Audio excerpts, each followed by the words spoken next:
I've wondered often about the process, the process that you guys go through to come up with videos and articles. And is that something you do individually, or do you guys ever get together, either by phone or computer link up to hash these things out? How does it work? Yeah, so most of our writers are remote. We have writers all over the country. You don't have a Babylon Bee tower building in New York? No. We're very kind of grassroots, and that's how all of us have. I started as a fan myself. I was a fan of the Babylon Bee. I just started submitting headlines. Most of our writers started that way as well, and so we have writers that are surgeons, engineers, blue collar guys who are pitching headlines in between shifts or in between things at work, and we have a common kind of chat group.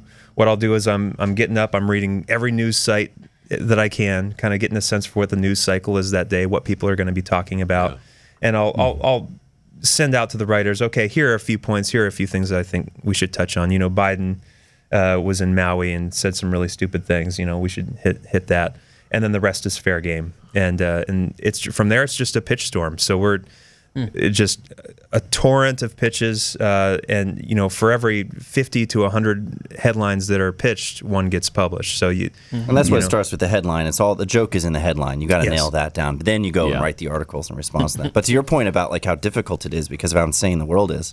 Yeah. The way that I put it is, imagine if your job is to write jokes that are funnier than what Democrats are doing in real life, and you've got to every day you got to wake up and that's your job. Sometimes they catch up to you. Yeah, I mean, imagine if your job is to write jokes that are funnier than a Kamala Harris speech. I mean, it's not easy. No, it's not easy. Wow. Yeah. What's next? What do you got? What's in the future for the Babylon Bee?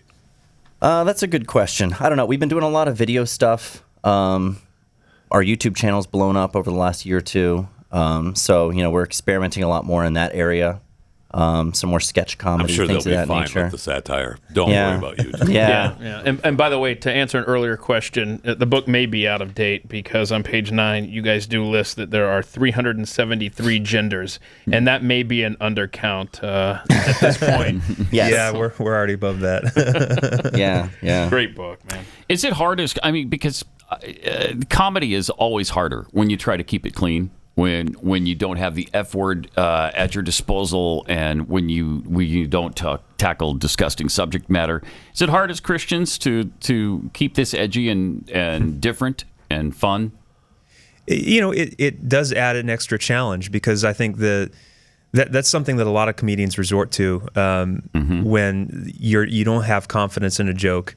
You throw in an F-bomb or an obscenity in there to kind of punch it up a little bit. It's an easy punch up. Yep. And when that's not a tool at our disposal, we do have to work a little more hard to make sure that the headline is the best that it can be. So we might start with a first draft headline, and then me and Kyle Mann, our editor-in-chief, and our other editors are kind of workshopping it and tweaking words to make it just so. And I that makes the comedy better.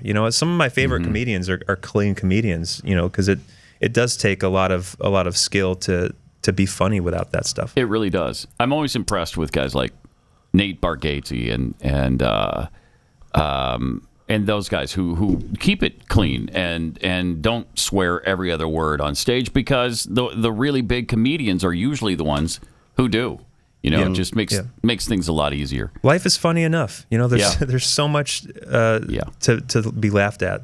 Do you ever get any sort of feedback from Christians about being too critical of the left, or tearing people down and all that kind of stuff? That's what I hear a lot of. Yeah, well, I mean, it's understandable that you would have people, not just Christians, but people who think, mockery isn't the answer, because mockery is mean, mockery is cruel.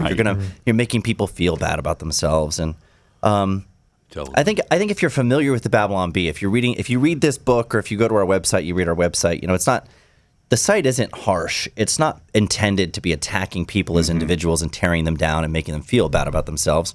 We're mocking stuff that deserves to be mocked. And so it's really, it's the ideas really primarily that we're focusing on there. It's ridiculing bad ideas, which I think is a moral imperative, because if we don't do that, then these bad ideas take root and they flourish. Yeah. And the next thing you know, Absolutely. next thing you know, you got gender clinics for kids Yes. cutting up their bodies. Yeah. So I think it's important to make fun of those things so that we're not taking them seriously. The problem is we took them seriously in the first place. Yeah, right, and didn't stand up. So, Exactly.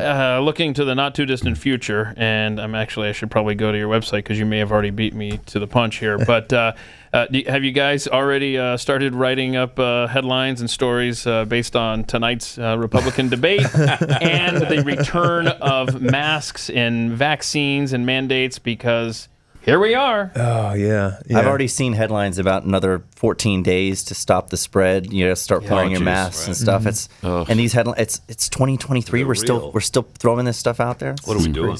Oh my gosh! I went to your website just to see if you had anything there. I see the story. So great, guys. Following hurricane, California's homeless begin the hard work of re-pooping on all the sidewalks.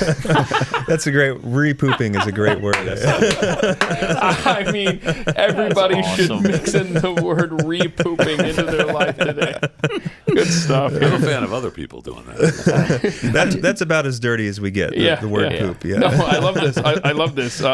Accompanied with the picture of Joe Biden sleeping at the memorial for Maui victims. The headline: Nation starting to suspect Biden actually a terrible person. I wish that were true. Boy, this is good stuff as always. I don't know that It we've is. touched the debates yet. We did one yesterday where we suggested Trump do a live stream where he insults the debaters on That would be stage, awesome. like on Mystery Science Theater Yeah. 3000. Oh, Like, That would be Yeah. awesome, Yeah. actually. I think we talked about that at one point. that would get better ratings than the debate. Yeah. would. Oh, no doubt.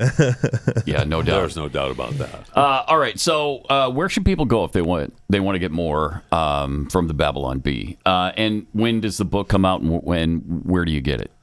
Yeah, the book comes out early October. You'll be able to get it at our website a few weeks after release, probably.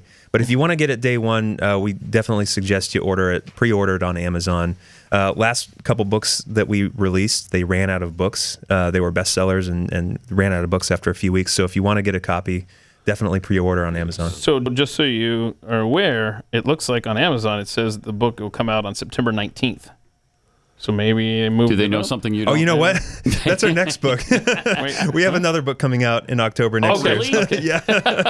This is September. Yeah. So if you Thank want you. the Thanks Babylon, for the correction. yeah, sure, Babylon Bee Guide to Gender coming out September 19th. Pre-order now. You know We what? love your Just stuff. go there Important detail and to look get at right. the offer. Pre-order it, okay? Yeah, Just yeah. get it. Congratulations on your success. Yes. and, Thank you. And thanks for what you guys do. Great guys. It helps us. I know that. I can't speak for everybody. I think it helps all of us on the right, but it certainly helps us not to get as crazy because the headlines every day we're angry. We start the show at 6. We're angry by about 4:30 a.m. So thanks for what you do. Yeah. Thank you. Seth Dillon and Joel Berry from the Babylon Bee. Thanks a lot, guys. Definitely need the humor in this time, guys. You Thank really you very do. much.